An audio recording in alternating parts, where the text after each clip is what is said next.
ये क्या गोलों की बारिश कभी पृथ्वी को भी टच करती है? तो इसी बात को आज के सेशन में आप सीखने वाले हैं कि ये जो गोले पृथ्वी की तरफ आते हैं, और कई बार आप में से ऐसे भी लोग होते हैं जो सूरज की तरफ देख करके या आसमान की तरफ टूटते हुए तारों को देखते हैं जिनके पीछे इस तरह की टेल्स बनी होती हैं, तो क्या ये गोले कभी पृथ्वी को भी टच करते हैं? और ये जो गोले आते हैं इन्हें कहते क्या हैं?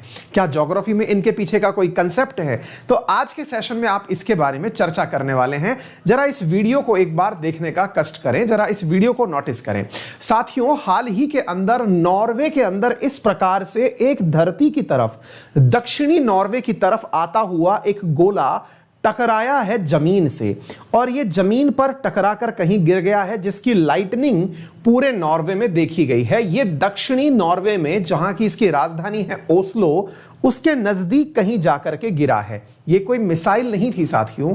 यह था क्या? आज के सेशन में हम आपको यही बताने वाले हैं।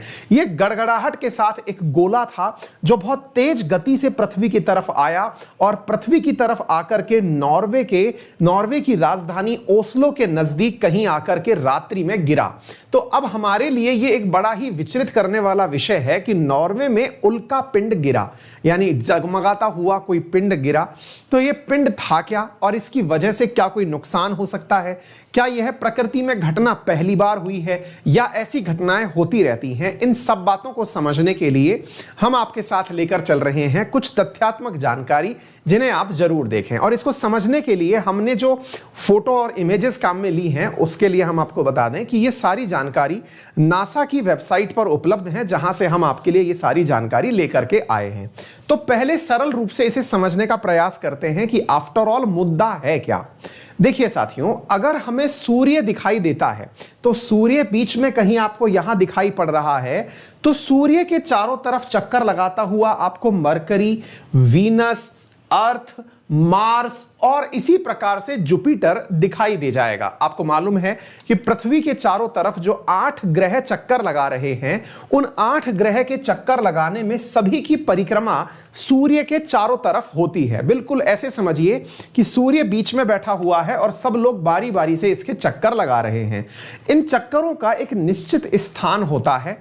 चक्कर लगाने वाले जितने भी गोले हैं, इन गोलों में से एक गोला पृथ्वी भी है, ऐसे ही एक गोला मंगल भी है, एक बुध भी है, एक बृहस्पति भी है, एक शनि भी है। इन गोलों को आप ग्रह कहते हैं, अंग्रेजी में इन्हें प्लैनेट कहते हैं। प्लैनेट का अर्थ हुआ वो इस प्रकार का एक आकाशीय पिंड जो अपनी खुद की रोशनी से उदीयमान ना होता हो, खुद की रोशनी से प्रकाशमान ना होता हो, उसे सूर्य की रोशनी प्रकाशित करती हो।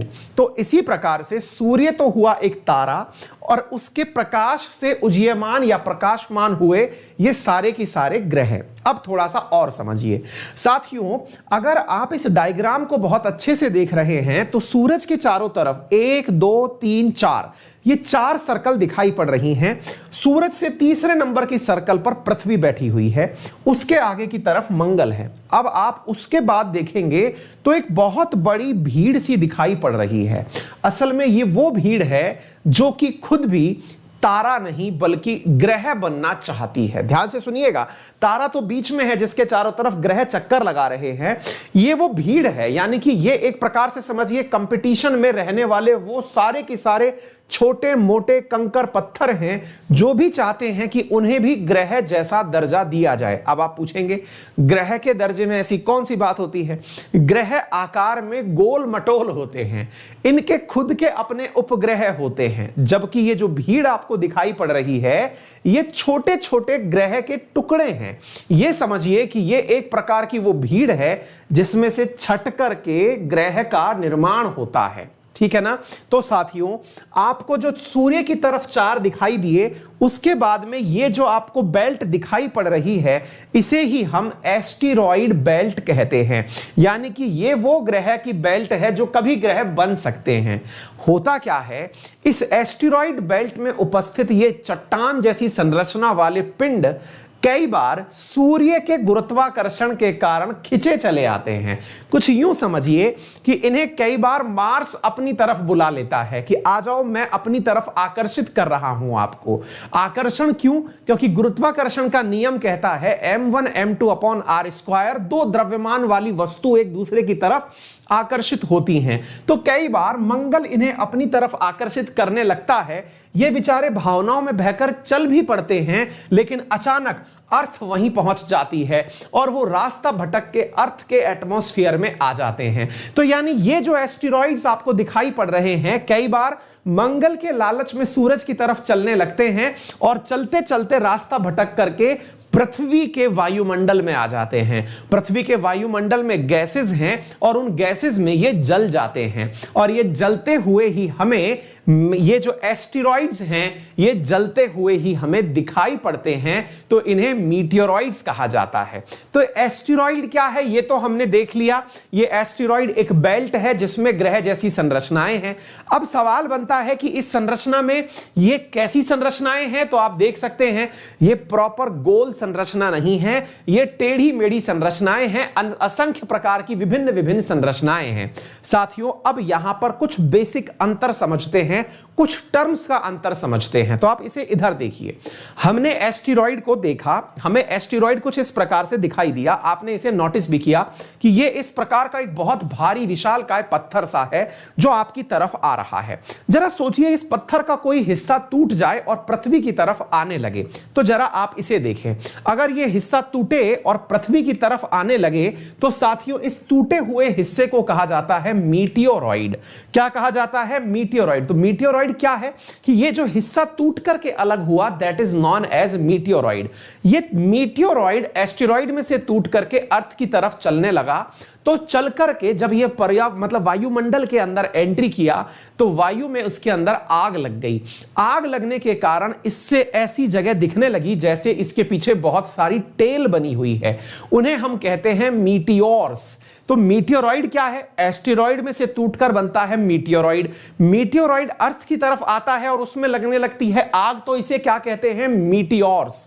मीटियोर्स को कई बार आप टूटता हुआ तारा भी समझ लेते हैं, लेकिन यहां पर एक चीज करेक्ट करना चाहूंगा, जो आप लोग रात्रि में टूटते हुए तारे वायुमंडल में नहीं अपितु बहुत दूर कहीं तारों के बीच में देखते हैं, वो असल में टूटते हुए तारे ये वाले मीटियोर नहीं हैं। तो फिर वो क्या हैं साथियों? वो मीटियोर ना होकर कॉमेट्स हैं। अब ये कॉमेट्स और मीटियोर में क्या अंतर होता है?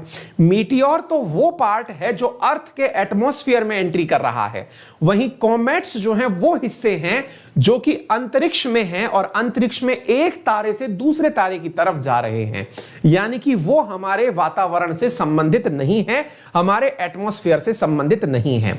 मीटियोर्स की बात करूं तो ये सामान्यतया सैंड के बने होते हैं, मेटल के बने होते हैं। वहीं पर अगर हम कॉमेट्स की बात करें तो कॉमेट्स जो होते हैं ये डस्ट के बने होते हैं, एयर के बने होते हैं, वेपर के बने हुए होते हैं। तो कॉमेट सूरज की तरफ जा रहा होता है, मीटियोर अर्थ की तरफ आ रहा होता है। कॉमेट सूरज की तरफ जाते हुए जलता है तो भी वो जलता हुआ तारा लगता है, टूटता हुआ तारा लगता है, और मीटियोर जो है वो एस्टेरॉइड बेल्ट से अर्थ की तरफ आ रहा होता है तो भी वो टूटता हुआ तारा ही लग रहा होता है। कई बार ये टूटे हुए तारे जब अर्थ की तरफ आते हैं तो जिन्हें आप मीटियोर कहते हैं, तो ये अर्थ की तरफ आकर के पृथ्वी के किसी स्थान पर गिर पड़ते हैं। तो ये जहां गिरते हैं उस जगह में आज जो गिरा है वो कहां पर है? नॉर्वे में। यानी आज हमारे सेशन का जो चर्चा का विषय है वो क्या है? वो है साथियों नॉर्वे के अंदर गिरा हुआ है, जिसे देख करके आप विश पूरी करने की मुराद रखते हैं। वो वास्तविकता में कुछ नहीं है, बॉलीवुड के द्वारा सेट किया गया एक शिगुफा है, उसका कोई लेना देना नहीं है। साथियों नॉर्वे में ये जो जगह है ओस्लो जो जिसकी राजधानी है, उसमें दक्षिणी नॉर्वे की तरफ ये गोला आकर के गिरा है। तो वर्तमान में इसे ढूंढा जा रहा है कि ये ओस्लो के पास गिरा है, लेकिन कहां गिरा है इसके बारे में अभी तक कोई भी जानकारी प्राप्त नहीं हुई है। तो उम्मीद है आप लोगों को ज्योग्राफी की एक विशिष्ट घटना जो है वो पता चल गई होगी। यदि मैं आपको बताऊं कि ये जो मीटियोर मिला है ये कितनी गति से आ रहा था, तो उम्मीद की जा रही है कि ये 72,000 किलोमीटर प्रति घंटे की रफ्तार से अर्थ की तरफ आया है, एटमॉस्फेयर से चलते हुए। इसी प्रकार से अगर मैं आपको बताऊं कि हिस्ट्री में इससे पहले क्या पहले भी कभी आकर के इस प्रकार मीटियोर गिरे हैं, तो साथियों रशिया में गिरा था वर्ष 2013 में, जिसकी वजह से लगभग 1200 लोग घायल हो गए थे। रशिया में गिरा था कहां पर? चेलिबिन्स्क नामक स्थान पर गिरा था।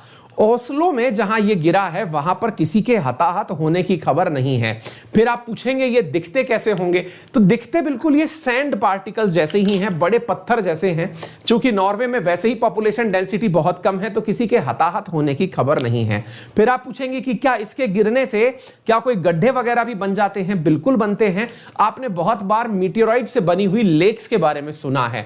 जैसे कई बार हम टर्की की सालदा लेक को मीटियोराइट से बनी हुई लेक समझते हैं। बहुत सारे ऐसी लेक्स हैं जिनका बनना स्पष्ट नहीं है कि वो कैसे बने होंगी, तो उसमें यह कल्पना की जाती है कि शायद इनमें कहीं से आकर उल्कापिंड गिरा होगा, जिससे गहरा गड्ढा बन गया होगा और गहरे